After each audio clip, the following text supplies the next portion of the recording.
The government of Uganda is to include refugees in the National Development Plan.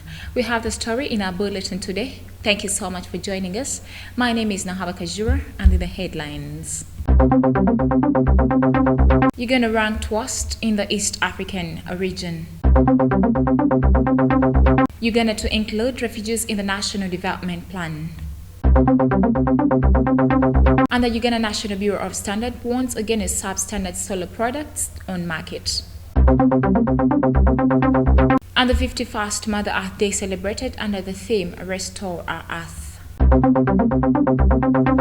And in our sports today, Stanbic Uganda Cup 2021 round of 16 draws completed. Well, let's have the news in detail.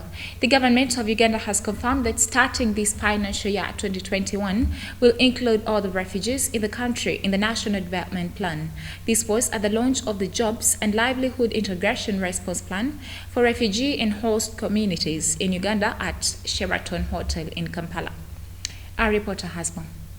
Uganda has a total of 1.7 million refugees from different countries across Africa. On these, 1,074,000 are South Sudanese, 539,000 are Congolese, and 42,000 are Burundians.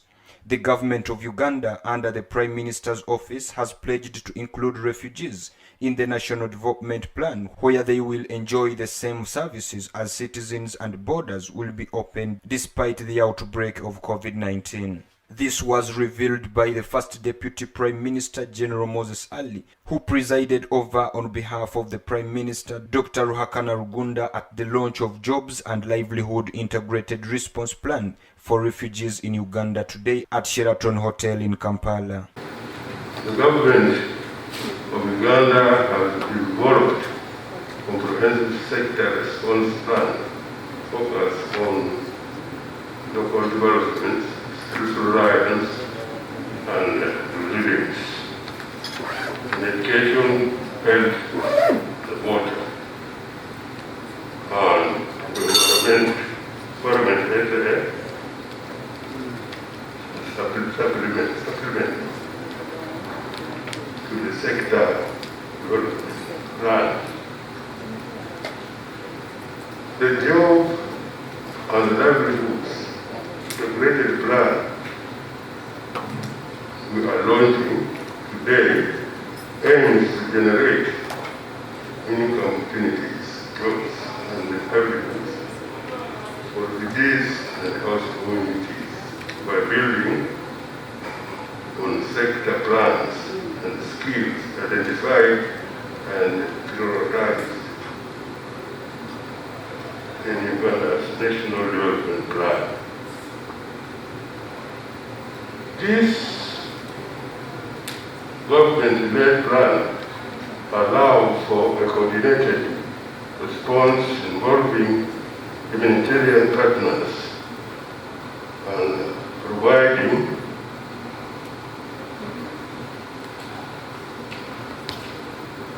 entity points for development donors and other partners like the private sector to increase access to essential services for refugees and host communities. The United Nations Refugee Agency, together with the Food Agriculture Organization of the United Nations, have commended Uganda government for the great job of welcoming the refugees in the country despite the outbreak of COVID-19 pandemic. Today's plan was only possible because of the political will of the government and the people of Uganda. They have, since time immemorial, asked for us to work together, humanitarian and development actors. So today is evidence of a roadmap to make that happen. The second thing why this is very, very important, this livelihoods program, is because we have been talking about coexistence and cohabitation of refugees and the host communities. You cannot promote the prosperity of one without promoting the prosperity of the other. So what this plan does is that it finally gives the same chance to the host communities and the refugees to benefit from the opportunities that are coming from the National Development Plan 3 and Uganda's commitment during the SDGs to life. The third reason why this is particularly important is because the analysis that we did as a UN system in support of the government of Uganda and the public impact.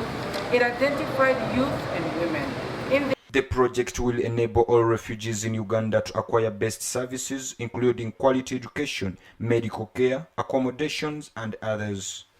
TV Africa News, Kachanchu Mtabazi reporting. Well, thank you so much, our reporter Kachanchu. Now, the Uganda National Bureau of Standards has set from effect 1st July 2021 to start enforcements on substandard solar products on market. This was revealed during a workshop organized by the Uganda National Bureau of Standards to educate dealers in solar products about the new guidelines on fake products. We have the report. According to UNBS, a sizable volume of solar products are being imported into the country in the absence of clear regulations and compliances. Research carried out in 2017 by UNBS shows that over 70% of solar products do not meet the minimum standards, which forced UNBS to warn dealers in these products before implementing the new laws. Winnie Grace Anjiru, a senior standards officer at UNBS, said the purpose of this workshop is to promote standards on solar PLACE systems, which are most used in the country. So now that we have a standard in place, it's only right to let the stakeholders know what this standard is about. And we are starting with the traders, because these are the people who let these particular products get to the wananchi. So it's very important for us to get to know what the standard is and let the traders know what it is so that they bring in the right products. Mr. Richard Mwesigwa, the acting chief executive officer of Uganda Solar Energy Association, has appealed to traders to abide by the new guidelines to avoid being prosecuted by the law. After making them compulsory effective 1st July 2021, if you are found either manufacturing or importing or trading in these low quality, poor products of solar, then of course the law will do its work. They will have to apprehend you, they will have to confiscate your products, and of course you will lose as a trader, as a businessman, your money and your products overall. But most importantly to the consumers, when you are buying this item on the market, look out for the key features which are being explained now in this workshop. However, the chairman of Kampala City Traders Association, Kasita, Mr. Everest Kayondo, has urged UNBS to make more awareness to the public over counterfeit goods and the traders who import them. But most importantly, we are urging the organizers, including the UNBS, to make more workshops, because what has happened here, the numbers are just about 200, and for Kampala 200 is a very small number. We think there are more dealers in solar who need this information, who need to be appraised and know what exactly is taking place, such that they are not surprised for whatever will happen. Nalugo Muyingo, Africa Today. Well, thank you so much, our reporter Nalugo. Now, Uganda ranks worst country in the East African region in practicing justice and the rule of law. We have the report. The report, titled The World Justice Project Rule of Law Index 2020, ranks Uganda at number 117 globally out of 128 countries. The report shows that Uganda has dropped in the observance of justice and rule of law by 2 positions from the previous ranking. The global ranking makes Uganda the worst performing country in the East African region. In the region, Rwanda is the best in adherence to rule of law, though globally it is ranked at number 37, followed by Tanzania at 93 and Kenya at 102. The annual report that was released in Washington paints a picture of the rule of law in 128 countries across the globe by providing scores and rankings based on 8 factors. Reacting to the report, Mr. Jameson Karemani, the judiciary spokesperson, said despite the COVID-19 challenges, they feel they were underrated. The rule of law encompasses various sectors, and one of them is judiciary. Mr. Karemani said despite the challenges of COVID-19 and limited funding and human resource, Uganda is ranked better than what was portrayed. The president of the East African Law Society, Mr. Bernard Oundo, faulted the report for not including Burundi and South Sudan before saying the data on most of the countries is worrying. Quite disappointing, but we hope the government finds a way of capping that. Well, let's go for a quick break. We should come back with more news.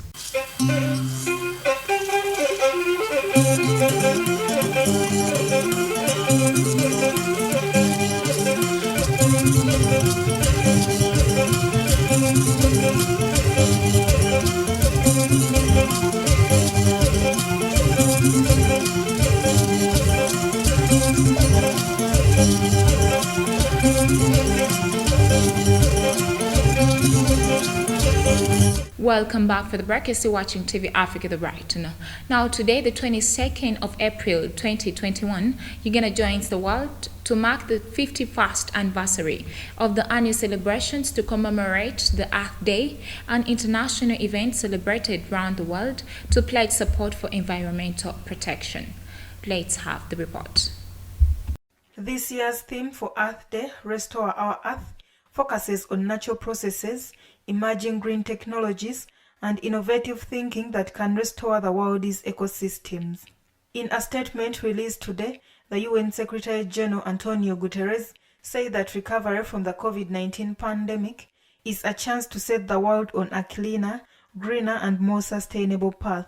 Earth Day was first observed in 1970 when 20 million took to the streets to protest against environmental degradation that was triggered by the 1969 Santa Barbara oil spill, as well as other issues such as smog and polluted rivers. In 2009, the United Nations designated April 22nd as International Mother Earth Day. Here at TV Africa, we call upon all people to restore our earth in all forms of life, including spirituality, culture, and norms and humanity. Well, thank you so much, our reporter Nalugo. Now, moving on in our international news today. Now, the President of the Republic of Burundi, Evariste Ndayishimiye, has sent his condolence message to the family and people of Chad for the death of President Marshal Idriss Déby, whom he referred to as a great African leader. Let's have the report. Shocked by his death, the former president of the Republic of Burundi, Sylvestre Ntibantunganya, said that human loss is still to be deplored. Marshal Idriss Déby Itno, president of Chad, died on Tuesday, 28th April, as a result of wounds received by the front line against the rebel group. Hailed by the chief of staff, son of the deceased president, an 18-month transition has been established and the government and the National Assembly have been dissolved. Simon Bizimungu, Secretary General of the main opposition party, National Congress for the Liberation, led by the former rebel Agathon Rasa, said that the marshal was an intelligent man. May his soul rest in eternal peace. Now, moving on, the opposition political parties in Chad have said that they will not obey the illegal, illegitimate, and irregular decisions, including the transitional charter, curfew, and border closures taken by the Transitional Military Council. Let's have the report. Mahamat Bichara, a spokesman for the main opposition parties, declared that they are pushing back all the decisions made by the newly formed Chadian Transitional Military Council of declaring General Mahamat Déby Itno president of the republic following the death of his father. The parties have also warned and addressed the calls from France for a democratic transition as the former colonizer seeks to maintain the relationship it had with Chad under the now deceased Déby. Chad could be on the verge of a political crisis as political tensions continue to mount, potentially leaving the Sahel region vulnerable to the ongoing jihadist insurgency, as the country's army has been a notable anti-terrorist force. Thank you so much, our reporter. Now, talking about the World War I, the Commonwealth War Graves Commission has apologized after it found blacks and Asian soldiers were not formally remembered in the same way as white troops. We have more.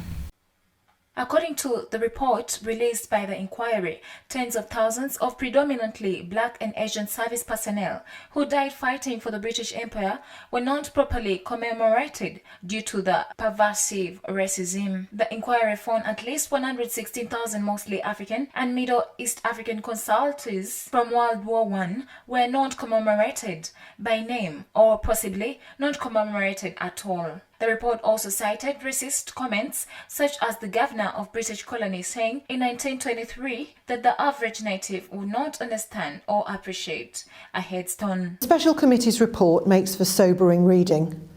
It is nonetheless an excellent report, and it pulls no punches and gives the Commission very clear recommendations on what we must do to put right the mistakes of the past.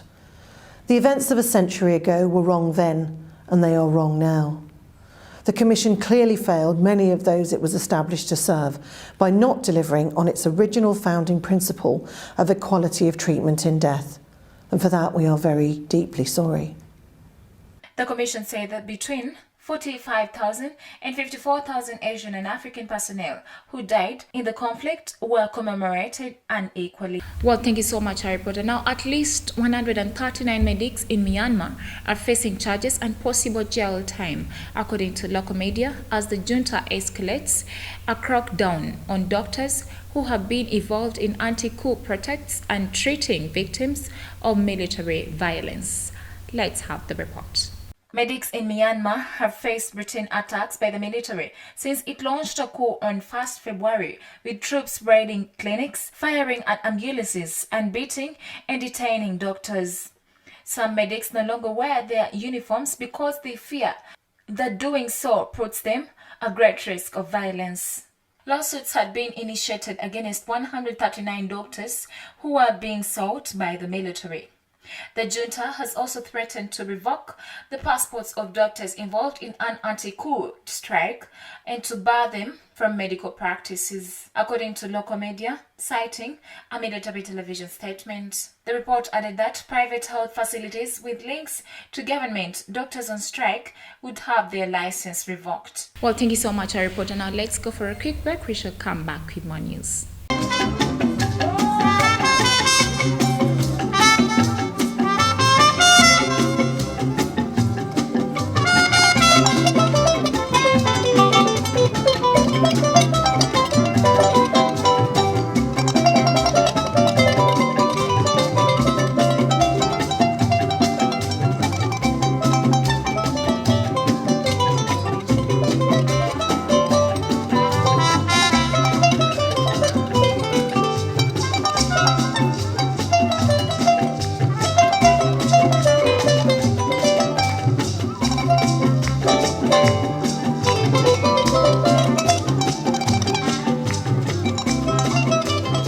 Welcome back for the break. You're still watching TV Africa, the right to know. Now, in Africa Today business, the Uganda Wildlife Authority has closed the country's only wild rhino sanctuary to the public amid an ongoing dispute between the owners of the land and the Rhino Fund Uganda. We have more. The Uganda Wildlife Authority spokesperson Bashir Hanji said that the agency has taken over the security of the ranch to protect the animals. Some 27 people were arrested on charges of aggravated robbery, theft and malicious damage to property after they went to the ranch on 16th April and destroyed office equipment and documents as the dispute over the sanctuary escalated. Ziwa Rhino and Wildlife Ranch, located about 176 kilometers north of the capital Kampala, is home to 33 southern white rhinos. It was established in 2006 as a protected area for reintroduction of the white rhino, whose population was nearing extinction in the country.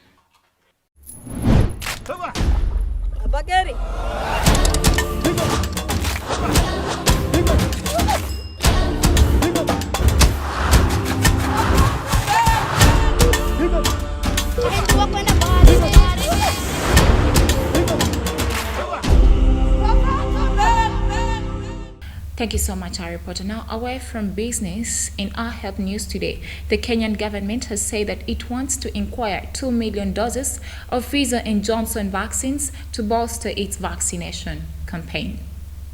Our reporter has more.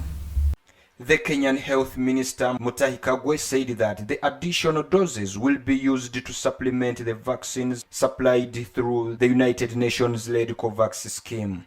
Kenya has so far vaccinated more than 700,000 people with the Oxford AstraZeneca vaccine. The East African nation received just over 1 million doses through COVAX in early March, but pharmaceutical manufacturing giant India recently decided to halt vaccine exports in order to prioritize its citizens, throwing COVAX supply chains in doubt. Many African governments have been forced to look elsewhere for their next batches.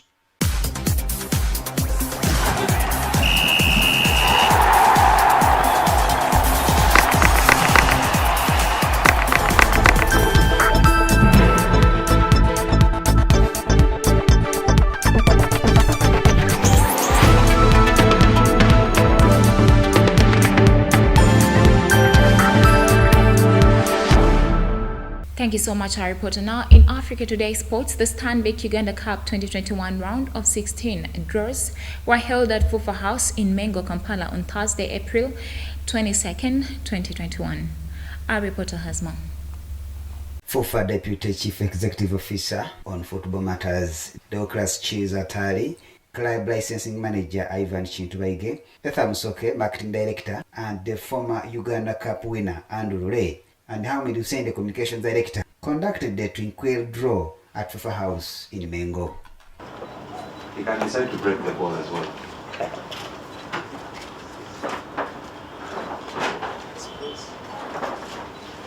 UPDF FC. UPDF? Okay. Shira. Okay. Esther, pick the opponent for UPDF.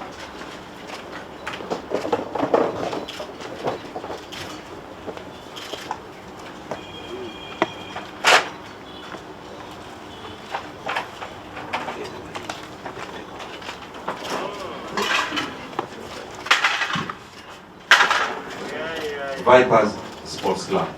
The competition was reduced to one round less. Instead of starting with a round of 64, we started with a round of 32. We hope all of us understood the situation, and moreover the fact that we involved the Premier League clubs and the big league clubs only. The reason is we still are under the COVID-19 pandemic, and we still have to move with the directives of government and the Ministry of Health. In the draws proper, Ames Said UPDF was picked out of the draw casket first with the home fixture against the 2016 champions Vipers at the Ame Military Stadium, Bombo. Express FC will play URA at the round of 16 stage in the Stanbic Uganda Cup. Bull FC Football Club will play against the winner with either Kitara or Chigezi Homeboys. The Deputy CEO on Football Affairs, Douglas Chiza, appreciated the different stakeholders that have witnessed the smooth progress of this tournament and the government that has blessed the return of sports in the country after the length COVID-19 ban. I'm aware most of you, at least you can recognize me. I was an Express player that was starting in 1997 up to 2001. However, I won 2 Uganda Cups. That was 1997 and 2001. My most memorable moment, I remember that was 2001. I think it was the semi-finals when we played KCC. There was this stubborn boy, Molege Kwanso, Ochama. I think he gave me a very difficult time during that match. However, we won that match. This round shall be played on a 2-leg basis, and actually all the rounds that we have shall be played on a 2-leg basis, save for the final that shall be played on a 1 round at a venue that shall be identified by FUFA. Andrew Ray recounted the memories he joined during the times at Express FC Football Club, where he won the trophy twice in 1997 and 2001. Katede Chabasinga, reporting for TV Africa. Thank you so much, our reporter Katende. Now, more in our sports today. Kenya's forward Michael Olunga scored a hat-trick as Al Duhail defeated Estegel 4-3 in the thrilling Asian Champions League Group C match on Wednesday, taking his side climbing to the top of the table. We have more. Olunga tapped in following Mohamed Mazaheri's save from Emerson Junior's shot in the 10th minute to level the score. 17 minutes later, he took advantage of a blunder by Stagler's defense to give Al Duhail the lead with the left-footed finish. Former Mali international Cheki Diabate was quick to restore purity for the visitors by scoring from an Amil Motahari assist in the 34th minute before Qatar Club took the lead, again counter save of Abdallah Abdusalam 2 minutes to the close of the first half. The goal kept coming as Estegel equalized through a comeback kick before the former Kashuwale Solman wrapped up the game with another left-footed finish 5 minutes to the stroke of the time. This is Olunga's second time this year, having started in Ali Duhail's 6-0 win against Al Ahly in Qatar's Emirates Cup. Well, because of the ongoing situation in the world, we encourage you to take cautious of the Ace of Ease as directed by the Ministry of Health. Thank you so much for watching with us from where we started. Don't forget to subscribe to our YouTube channel. We shall keep updating you. It is TV Africa, the right to know. This is Africa, and that was the news.